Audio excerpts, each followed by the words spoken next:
and the past few weeks, we've looked at discipleship, innovation, and justice. And so today our focus is congregational vitality. So to give us a little context for that, we're just going to play a quick message from the bishop to give us a place to start from.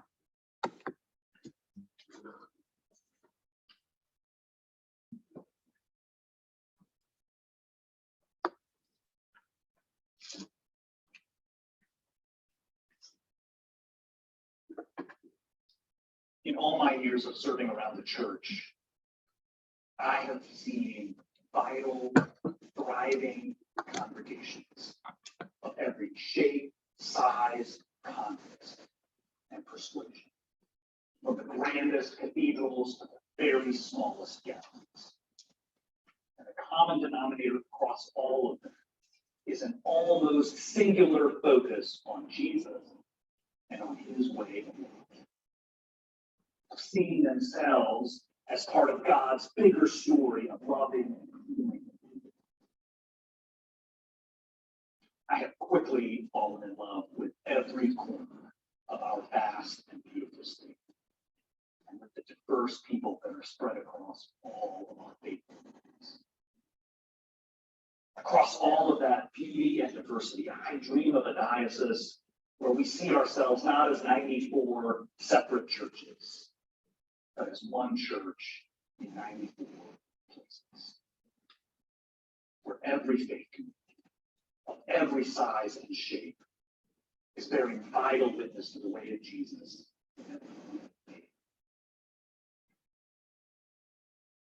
Our smallest congregations, I've learned quickly, are some of our biggest gifts. So our focus on vitality will include renewing our model for teen and shared ministries. It will look like a long-term plan for developing ministry in our smaller towns.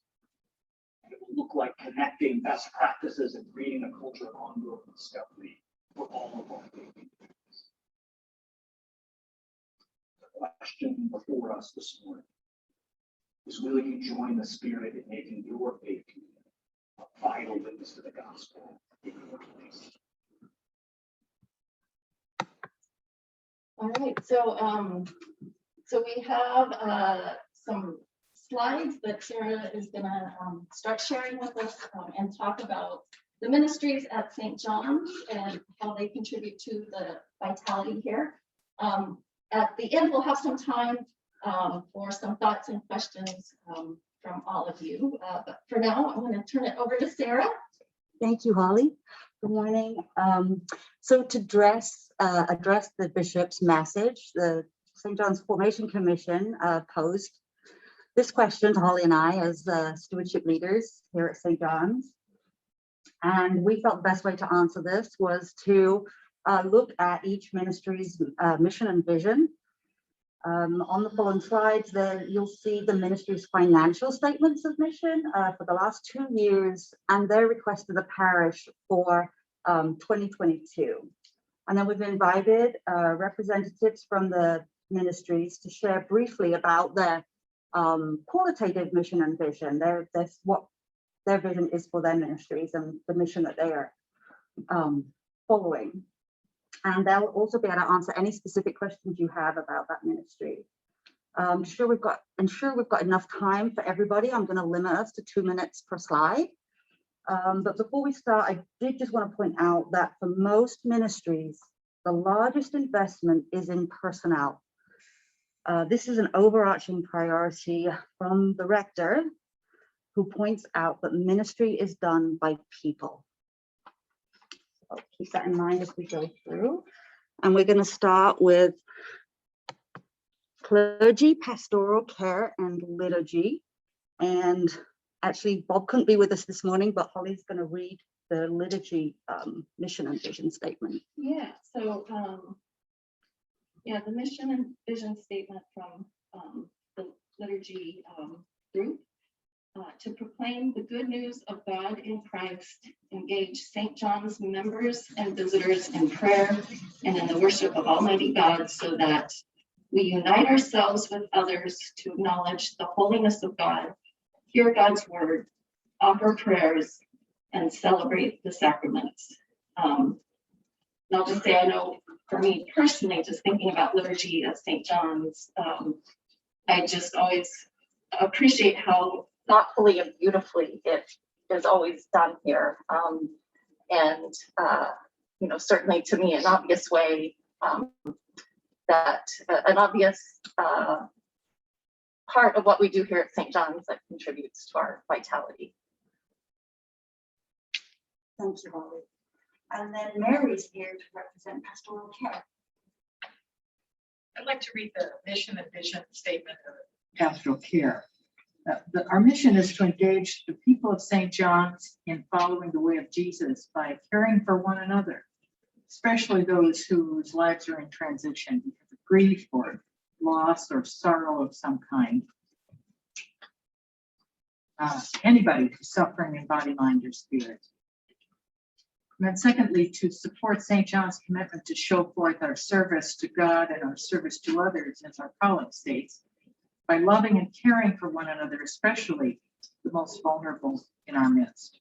So this is the work not only of our tireless clergy and staff, but also of a very dedicated cadre of trained lay ministers who reach out to the homebound, who conduct a very vibrant card writing ministry. And if you've ever had a hard thing happen to you and you found yourself the recipient of an outreach by St. John's in the form of a card, that's probably the work of a lay minister. In addition, there are people who knit prayer shawls, and prayer shawls are also a very vital part of the outreach ministry of the parish, and are, it's an ancient symbol of being wrapped in the love of God, especially at a time of great need. There are many other things that the COHI, the Community of Hope International Ministers do, but I think I just want to point out one of the most important things that they do is they participate in what's called the Circle of Care, which is a perfect example of team here at St. John's, where they train together, they go out and minister one-on-one, and then they come back together to support one another. It's a great way to steward that vital resource, and it's a great asset here at St. John's. Thank you, Mary. And just for those of you who don't know, COHI, Care International, is we do training. I think it's 12 weeks. Is that correct, Craig? 12 weeks every other year. Every other year, 12 weeks. And we pay for speakers to come in, professionals in their field, to help train the lay ministers who are called to this work.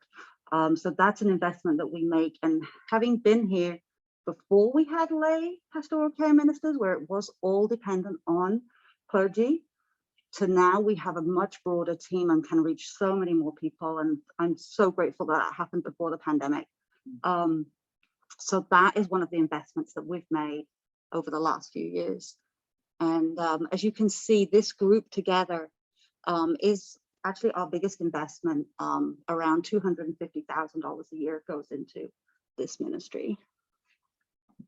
Well, that's just my salary, isn't there?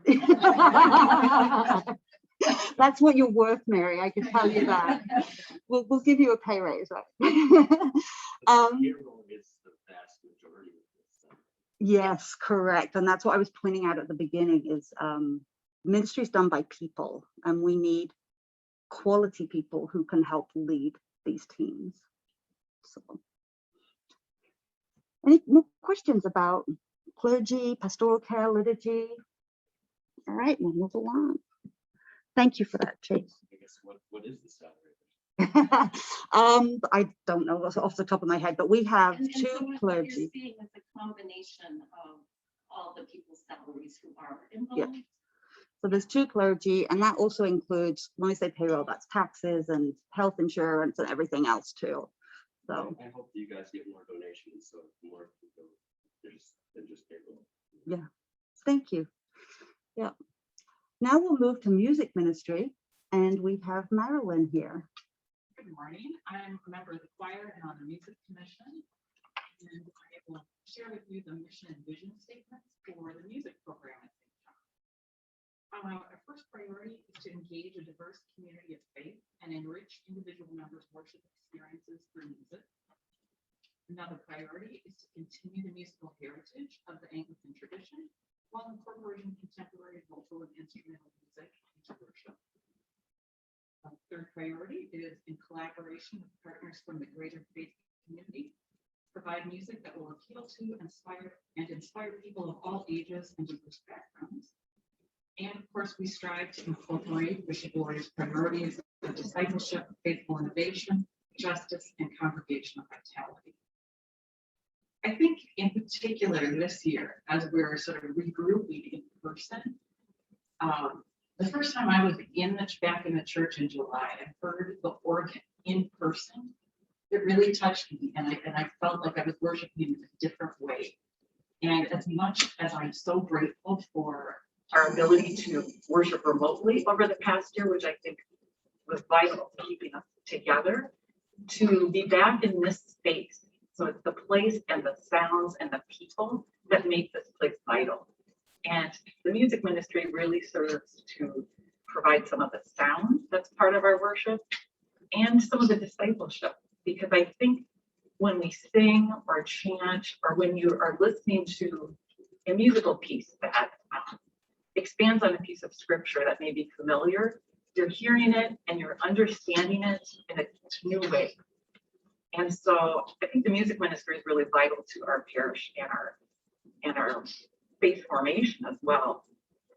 One of the primary expenses is staff salaries, and that is often primarily due to paid professional singers to support the choir. They are more important than ever right now because most of us have not been singing in a group for 18 months or thereabouts. So to have those singers back with us and supporting us, helping us learn the music, contributing so much to our understanding of the piece and how we can share that music with the congregation is really just, it's so vital to what we do. I can't say enough about that. And of course, Richard's salary is part of that as well. And he's been just fantastic in helping keep our music program together over this time.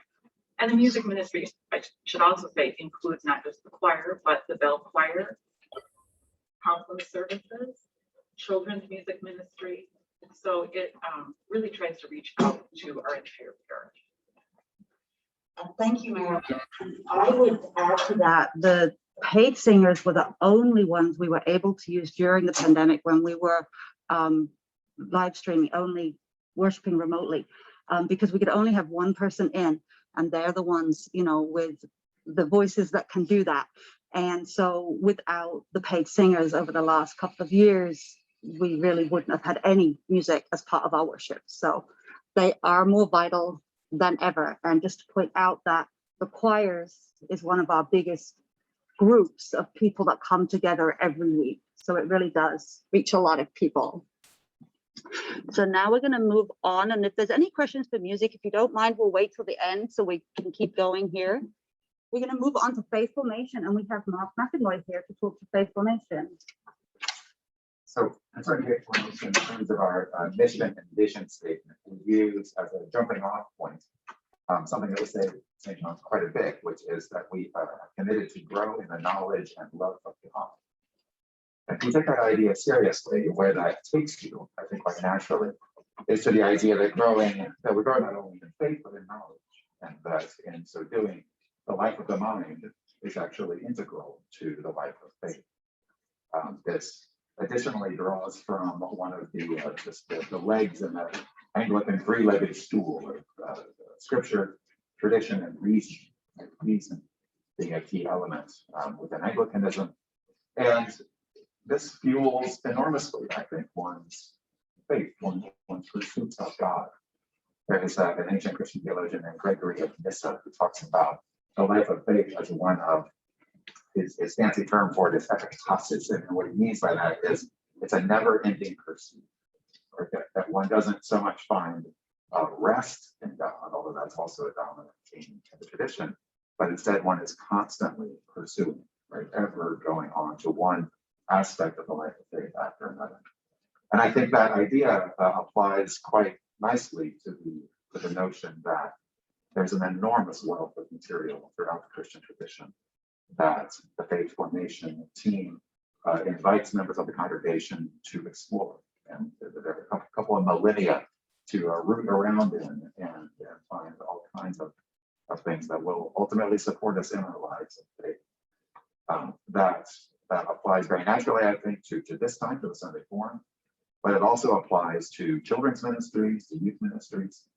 The idea that as we are being formed in our lives of faith, we're engaging with our minds, we're engaging with this body of knowledge that the Christian tradition has for us to explore. And so the various ways in which we do that are many, but I think we might be well to think about that as our guiding principle. Thank you, Mom. And just to also follow up on the staffing thing. So the staffing does include our director for children, youth, and family, and also all the we used to have when we were meeting a lot in person, assistants and nursery care workers and people like that. And as you can see, you know, since we closed, the need for those extra people unfortunately has dropped. But that's primarily what makes up the payroll there. We also, for forums, one of the silver linings of the pandemic is we've been able to bring in more speakers without it costing as much, because we don't actually have to have them travel and stay over and pay for all their expenses. We do still have to pay them an honorarium, but we can connect with them online. So that has also helped with the costs here in formation. Okay, any questions about formation before we move on? And then this is a fairly new ministry for us, Invite, Welcome, Connect. Probably used to be called a New Member Ministry and was done primarily by volunteers. But we saw so much more potential here that it's not just about bringing in new members, but it's about once the people get here, connecting with them. And so we established this ministry a few years ago with generous donations to pay for the position. And now it's part of our budget. And unfortunately, Cameron is not well today, but Holly's going to cover the mission and vision. So yeah, Cameron is our new Invite, Welcome, Connect staff person who is bringing a lot of great energy. But so to just share the mission and vision statements for this ministry. This ministry echoes St. John's presence in the world as the church of the open door. It is our goal to not only invite or welcome new members into our community, but to focus on the aspect of connect to ensure sustained fulfillment in serving one another and living a life in accordance with God.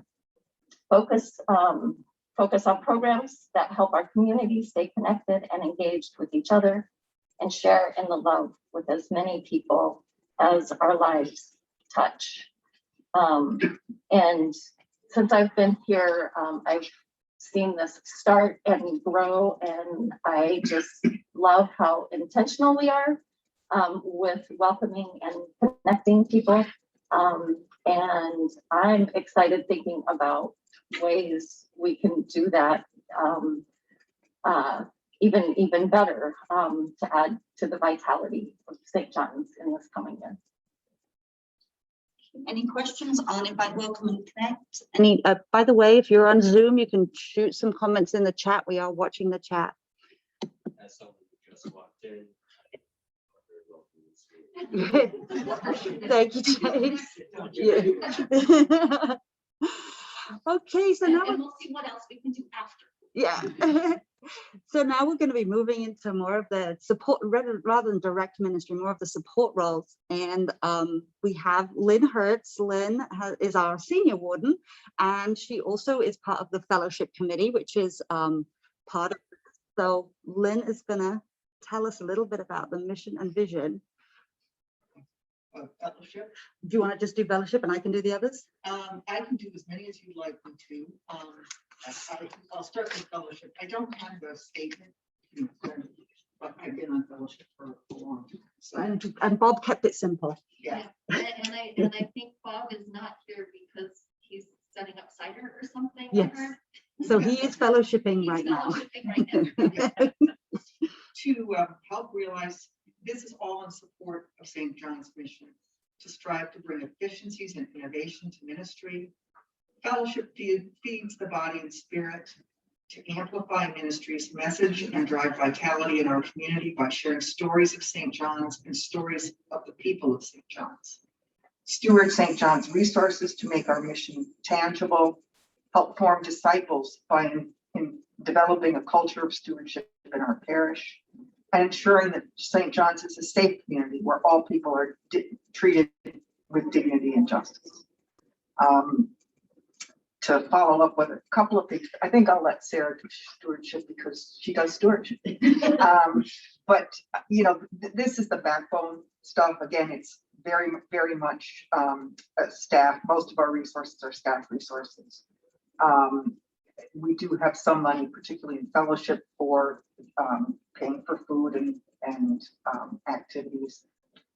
But we've reduced that budget for next year because it's we're in a kind of a lean time, and we decided that we could spend less money on fellowship and still have fellowship. The important thing is that we get together. It's an opportunity for people to deepen connections in the parish and to deepen connections and just to have fun. And we have needed that. And I noticed I missed it very much when we came back in August, and we've had a couple of very nice events outside. We had Jared's 10th anniversary party, and it's like I've done so many things in this last year that were meaningful and special and wonderful, but I hadn't had that much fun. And it was fun. It was fun to just have fun. And Sarah, I'm gonna let you do stewardship. You do a really good job. Thank you. So yeah, in terms of personnel, just so you know, this is part of my salary and Hannah for Safe Church, which is really important for ensuring that we have a safe and compliant environment, that we are doing everything we can to make this a very safe space and live into our values. And then stewardship, exactly what we're talking about this morning, is stewardship committee works from budgeting right through to presenting the all the financial information at the annual report. We also help with planned giving and with volunteer, because stewardship isn't just about finances, it's also about time and talent. And so Service Sunday that we have in the spring, where we acknowledge all the amazing work that everybody does, that's also a stewardship event. So we do that. And then also in personnel is communications. We have a communications assistant. She works 15 to 20 hours a week, and she's the one that's responsible for the invitation, evangelism, getting the word out there, and then also keeping us connected internally and driving that vitality, so we all know what's happening and we can all share in the stories. And then equipment and MIS is becoming a much bigger part of vitality. We really need it. So that covers ministry support. Any questions on ministry support? Okay. Now we get into the really boring area of administration. So I'm going to go very quickly through this. So that is the balance of my salary and Hannah's. And our mission statement: keep our organization operating within secular laws and in line with the National Episcopal Church and ECM's requirements. Support a productive office environment, provide useful pledge, offering, and financial management. So once the stewardship committee has done their work, we're the ones responsible for collecting the offerings every week and getting them to the bank and doing all the reporting so that we can be transparent. We can show everybody what's happening with your donations to the church. It's because of the work we do that we're able to give you graphs and charts and show you exactly where your money's being focused and what it's being used for. And then we do have annual, or I think it might be every other year, auditing. We don't have to do that, but we choose to because it's very important for us that we are really good stewards of everybody's money and that we are checked ourselves. That's an outside company that comes in and checks what we're doing is all correct and above board. We also do have a bookkeeper. We also have to pay insurance. We have a 140+ year old building, and we also want to make sure that people are insured, the liability insurance. If anybody was to have an accident in the building, we want to make sure that we can cover medical costs or anything else. Office supplies goes with any organization that has offices.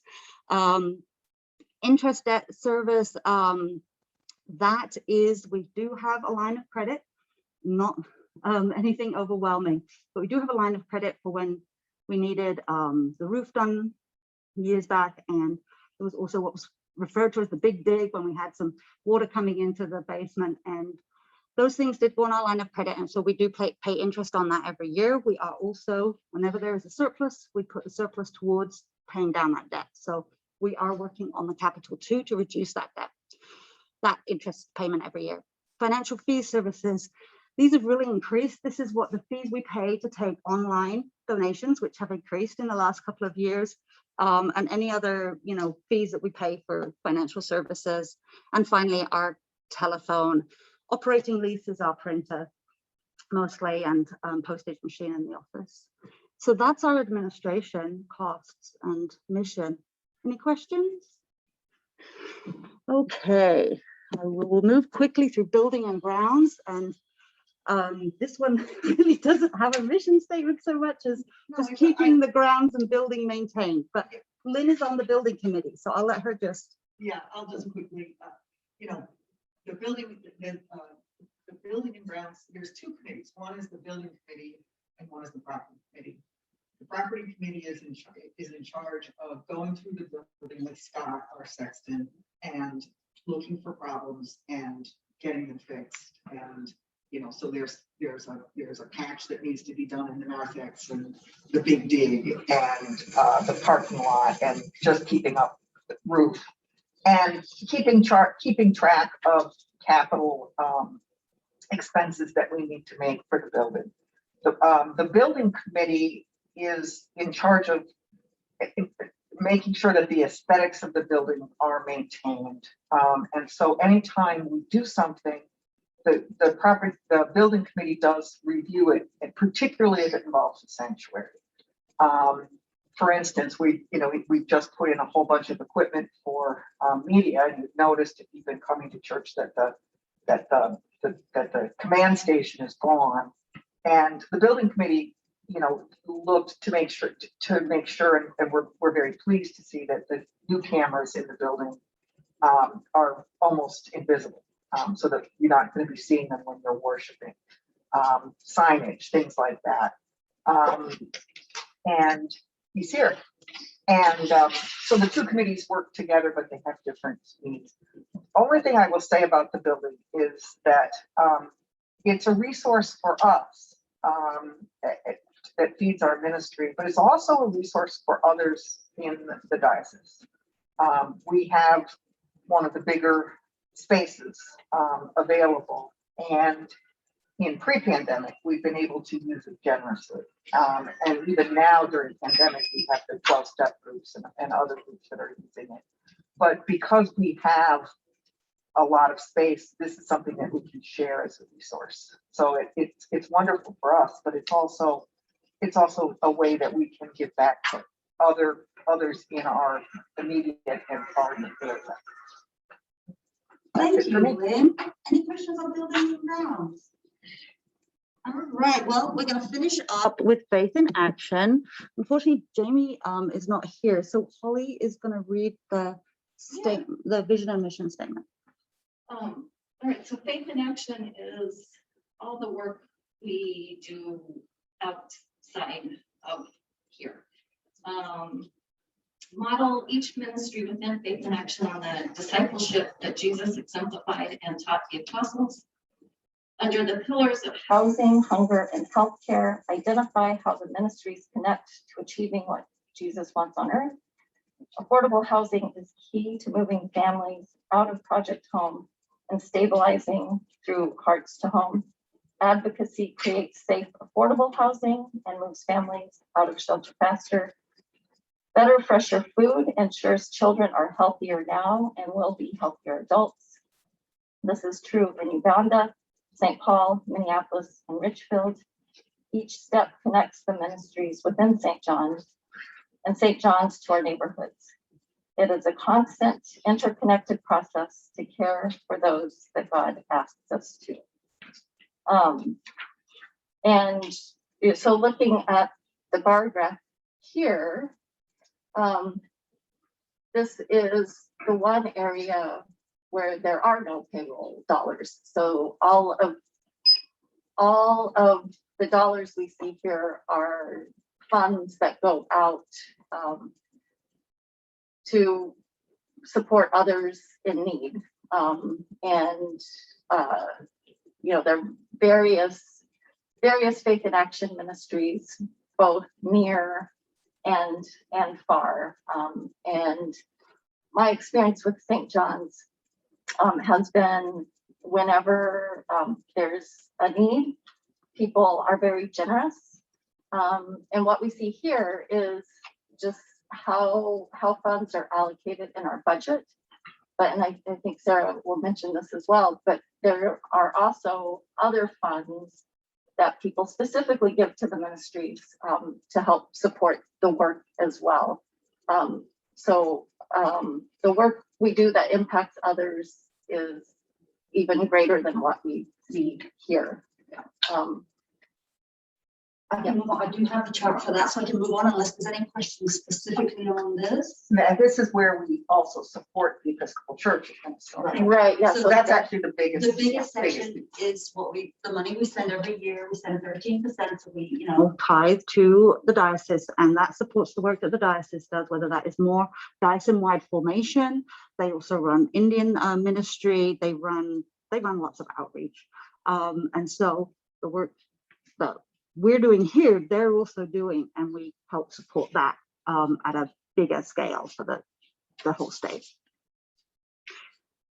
So I will move on to, as Holly said, in addition to the direct payments from the budget, we also have designated funds. The Faith in Action Ministries will fundraise for these funds so that they have supplemental money beyond the budget to do their work.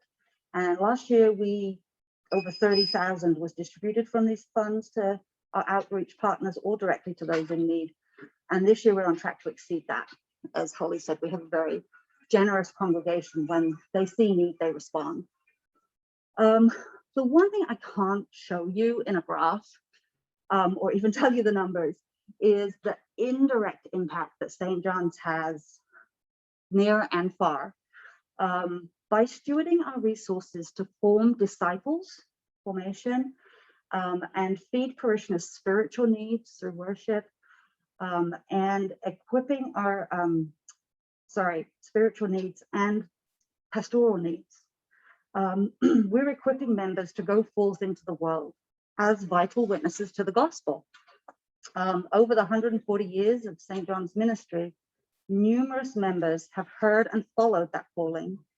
Countless St. John's parishioners have been or are involved in charity work through other organizations, from serving on nonprofit boards to serving in soup kitchens. We know several members have followed careers that align with their faith that was built at St. John's. And we witnessed many of you supporting your loved ones and overcoming life's challenges with the love and grace of God. So there is far more than I can ever put in a graph.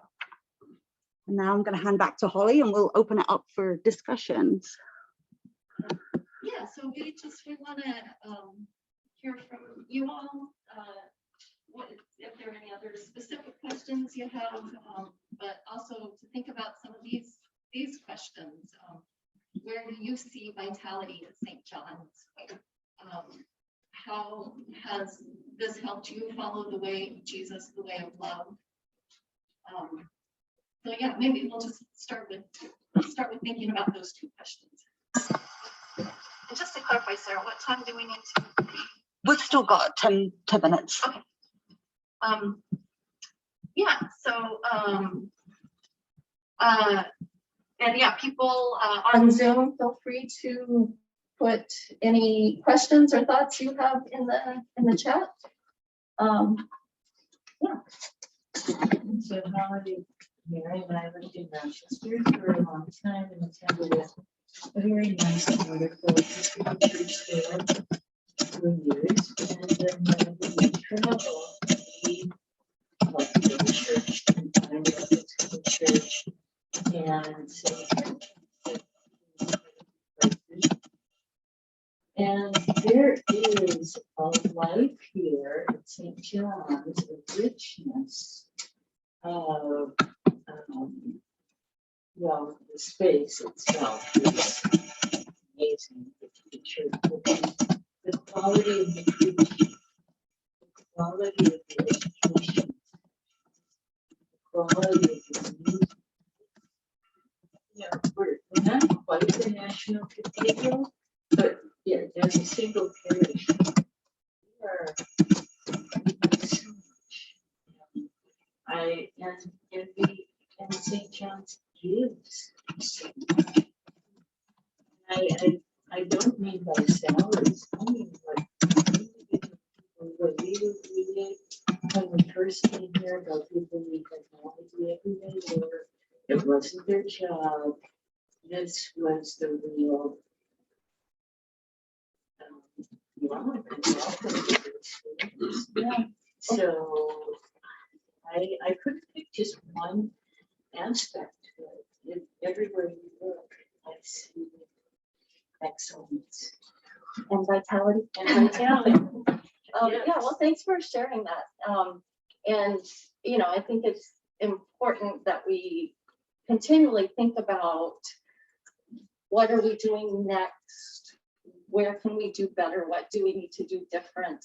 But we often forget to stop and acknowledge, yeah, all that we have done and are currently doing. And that's very important to do as well. So yeah, so thank you. I just real quick want to say I'm sorry for bringing up the salary thing. I noticed later on in the graphs, you guys had very, very reasonable salaries. Oh yeah, but no, that's a good. Yeah. Beyond that, it's a beautiful, beautiful building. And you guys are all very, very great speakers. I'm sorry, I'm not as good at this. Oh, chase Well, that. no, it's a great question to bring up always. So thank you. And it is something that we do talk about and think about. You know, we, on the one hand, we want to be, you know, excellent stewards of all of your, you know, donations. And at the same time, we want to live into our values of treating people with dignity and justice. And that does mean paying good salaries, and it means providing health care. You know, if we're providing health care around the world, in Uganda, we should make sure we're providing it to our employees. We've got to put our treasure where our values are as well. So, but it's a very important question to ask because it is a significant part of the budget. Roger. When I look at churches and measure vitality, I always look for the number of families with young children and the commitment of the church to nurturing that group, because without that continuous sort of supply of young children, you're deciding to close. You just haven't set a date.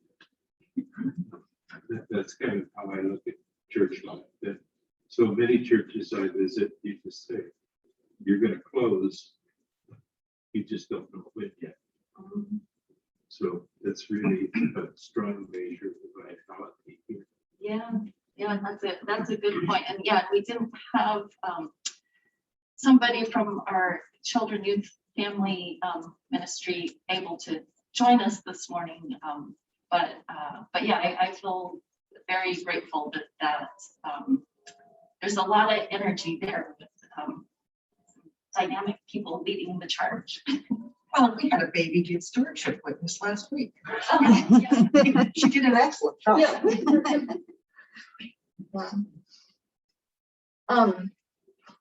Any other thoughts? Let me see if there's anything here in the chat. Can we call on anybody on Zoom to share anything?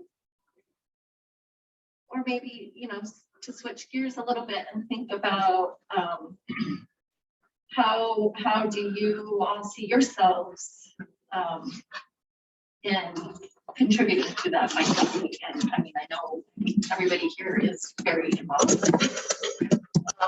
But maybe that's worth thinking about for a minute too. We're kind of,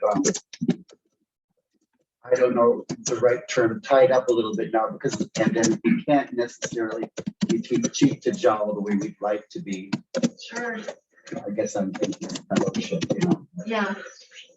We're going to have to come up with alternative ways of being vital and enjoying each other's company. Right. And we've come up with some good ways so far. But yeah, I think you're right. We're gonna have to keep thinking creatively. I think we're going to try to have coffee hour in front of the church today. I have yet to speak to Scott. I think we're going to, you know, try that. You know, we're just trying anything we can. Yeah. Yeah, I make a related point to what Bob and Roger have both said. I think going forward, our ability to pivot to the need to continue to do that is going to be really important to our own vitality as a parish. When you think about 2 years ago at this time, would any of us have considered watching the 10 o'clock service on our computers? And yet we not only have continued to offer that, we have enhanced the platform to the point where it's really a quality. It's a very high quality production. I know a lot of churches where the pastors and ministers are on Zoom in their basements. And we've moved beyond that. We've pivoted in a lot of other ways too. The Clergy ministers are being trained in the hybrid model because that's what's important right now. That's the way we connect. And I don't know if we'll ever get used to it, if we'll ever like it. But we at this parish have to continue to look for ways to meet the moment because this is a new normal and it's going to continue to develop. Right. Well, and I think that's true on so many levels, looking at new ways to address issues of justice and climate change and so I think this past year has taught us that we have to, or this past 18 however long it's been, but that we do have to keep thinking of new and different ways to be a church. And as a staff person watching, you know, everything that happens here, I have just been overawed with the ingenuity of our parish. You know, we've got it yet again this year. We're going to do the chili cook-off online. Who would have thought we could do a chili cook-off online? But we had so much fun with that last year. And people bring these ideas to me, and I make it my job to figure out the technology. How are we going to make this happen within our resources that we have? Because you guys do so much, and you raised so much money, which you raised more last year in our chili cook-off than we ever raised doing it in person by doing it online. So we were able to raise money and have fun and connect, and we figured that out through technology. And just an FYI, we have a clunky setup here because we've done what we always do, is just Scott and I figuring out putting stuff together. Okay, we've got this TV and we've got laptops and stuff and figuring out how to do it, but we are going to be buying some proper hybrid meeting technology that will make this experience a lot better as well. And that's coming in the next few weeks. And every time we bring in the new technology, we do have to train everybody on how to use it.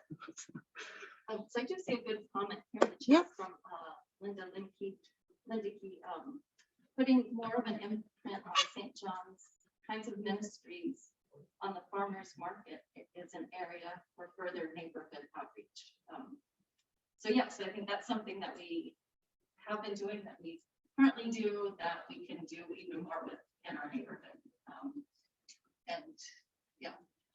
Sure. Yeah, one of the unexpected pleasures of the pandemic is that we use our outdoor area, which mostly means the parking lot, in ways that we never did before.